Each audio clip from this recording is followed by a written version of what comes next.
Australia, race number 9 at Belmont Park for our Singapore viewers. Some classy animals going around here. Question is, can Respondent break the 763-day drought? I think he can. Last run he was superb out 3 wide. I think it was a really good run, but we'll first have a look at the replay of Tonto beating him last start in that race at Belmont. They turned the corner. Bono Vox came at Tarquin Shadow. Tan's looking to get clear with Northridge. Respondent, though, still running on. He's been off the course all the way, and here comes Tonto, who's starting to wind up as well. It's Respondent from Tonto. 100 left to go. Tonto levelled up to Respondent. He hits the lead, and in the Amelia Park colours, he wins the race named after the... Smart performance there by Tonto. Just sat at the back of the field, showed that nice turn of foot that we know that this galloper has, and was able to get past them with ease in the end. This 4-year-old's got a lot of potential. I think he probably should have won more races than he already has. He's won the 6 from the 26 career starts. Barrier 3, he gets a really nice run, but does have to step up in weights, carrying the 57.5 kilos. Was a little bit slow away on that occasion, so the win has a little bit more merit than it says on paper. Having a look at Respondent as well, as we mentioned, was wide on that occasion, and tracked up and looked like the winner at one stage up the straight. I wanted to put Respondent on top for this race, and I just couldn't, just because of the lack of ability to win. I spoke to Clint Johnson-Porter after the race, and he said the moment this horse hit the front, just wobbled. So I think the biggest thing here is going to be Clint's timing. He's going to have to sit back and just make sure that his one attack at the line is the one that's going to get to the post. The form lines again, I mean, look at the wink and an odd run 2 starts ago. Tonto last start as well, as you mentioned, was wide throughout and gets a 2 kilo swing. So for mine, Respondent beats Tonto in this race. I think that's the one thing we'll analyse with the form. But can the horse win? I need to see it. We'll have a quick look as well at number 3, Northridge. Now, the big tick I've got on my paper is 1,600 metres for this horse. He doesn't seem to go at 1,800 metres. It's only 200 metres extra, but he just can't do it. I just think every time it runs over 1,800 metres, something goes horribly wrong. There's just it's amazing that every time it steps up, there's either not a day to run on, or it finds trouble, or it's caught wide. It just something doesn't happen. But when it's at 16, it just ticks every single box. Barrier 2 might show that again here. We'll get a really nice run.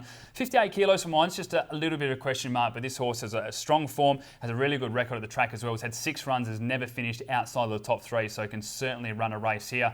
We'll take a look at the selections. I'm going to go with number 8, Military Ruler here, carrying the 54 kilos, has never finished outside the top 3 when second up, and William Pike on board. From number 2, Respondent, which is surely due, 4 Tonto and 3 Northridge. Yeah, I changed my mind late in the piece. I did have Respondent on top, changed it to Northbridge. I've got number 3, Northbridge on top of 2, Respondent, 4 Tonto and 8, Military Ruler. Race 6 at Belmont Park. It's Australia race number 11 for our Singapore viewers over the 1,400 metres.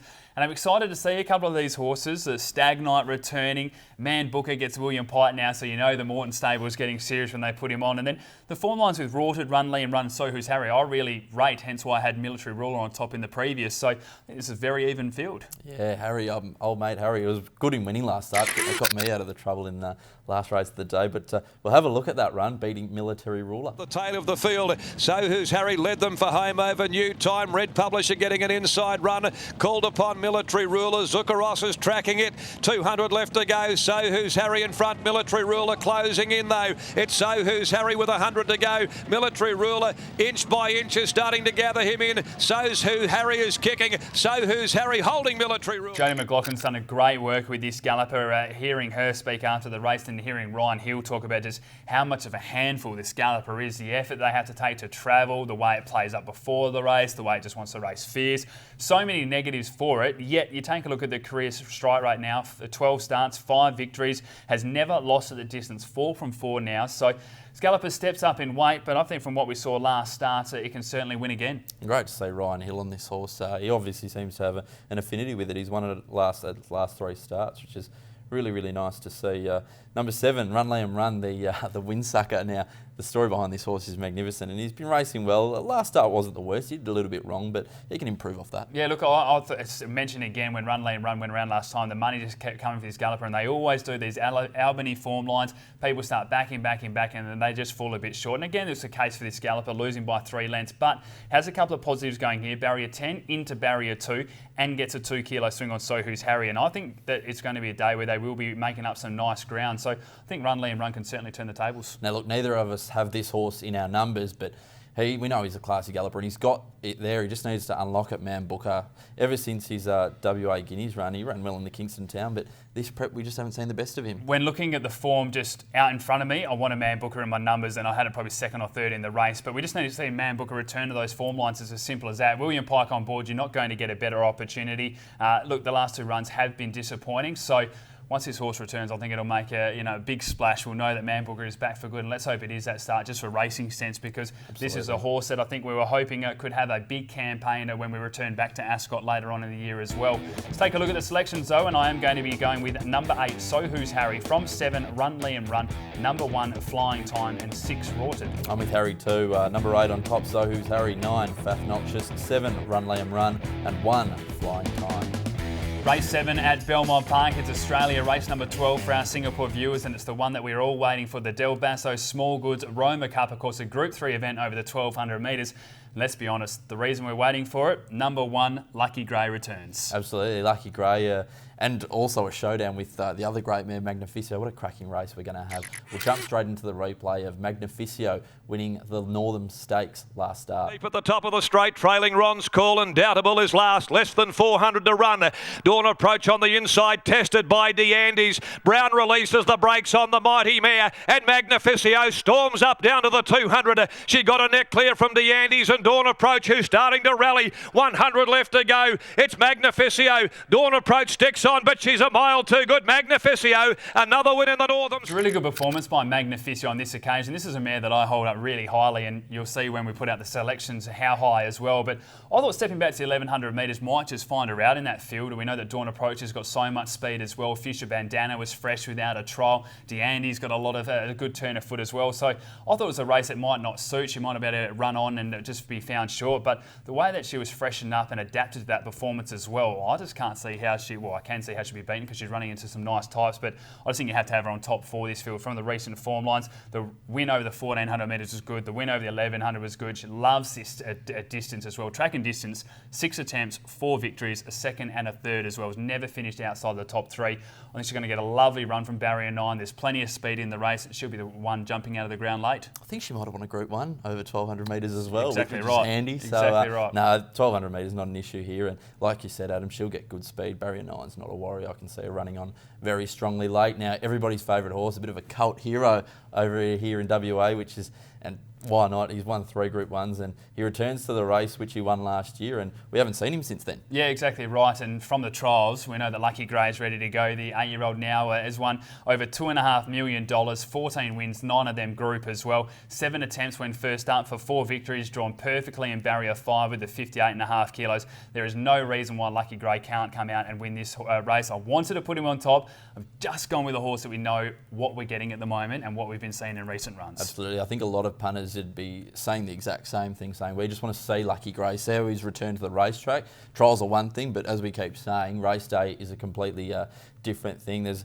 another interesting runner in here. We'll have a quick look at Countryman from the Nick Cox yard, formerly with Gay Waterhouse, has trialled really well recently. I thought it was a really good trial behind King River as well, and for mine that was a mile better than HAZZABEEL, which is in the same race here as well. So I thought we saw enough. It's one that we probably want to wait. I don't think it's going to be winning first up, but I think later on in the campaign, Nick Cox can certainly get a result here. Drawn perfectly in barrier 3 with the 58.5 kilos, and I'm really looking forward to seeing how Countryman does race here in the West. We'll take a look at the selections. I'm going to go with the star mare Magnificio on top from number 1, Lucky Grey, 8, Countryman, and 4, Checkpoint. Yeah, we left out some good horses as well here, didn't we, Adam? I've got 11 on top as well. Magnificio from 1, Lucky Grey, 2, Dawn Approach, and 3, Battle Hero.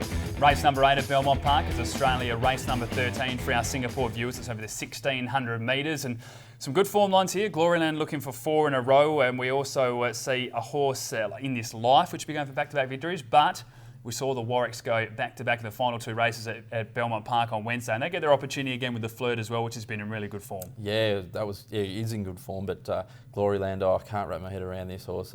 Backed it its first 2 starts here over in WA, and then since went to Pinjarra, won at 20 to 1, and strung 3 together at Pinjarra. We'll have a look at its last start win. beating Generous Choice at Pinjarra. 150, he goes for home on the favourite Gloryland, who again kicked 2 in front of Generous Choice immediately under the Persuader. A further 2 Wing Commander, Flare Path, but Gloryland by the 200 extends the margin now out to 3 from Generous Choice, and he's going to draw right away from them.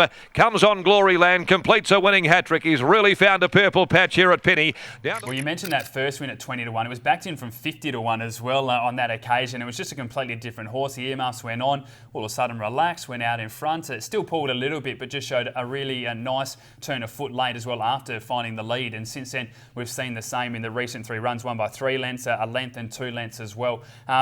Look, it's been racing well, 59 kilos against a bit harder company as well. We'll find out where this horse is at, but I tell you, if it's a leader's day and you learn that early on, if we see in the first 2 races that you want to be in front, just jump straight to race 8 and back this horse. Yeah, one thing I will say about its runs at Ascot as well, it just pulled its head off. It's learnt to race properly now these last few starts and done everything a bit better. So I think it's another big chance. As you mentioned, I'd imagine if we get a little bit of bias, it'll be the one that the money comes for.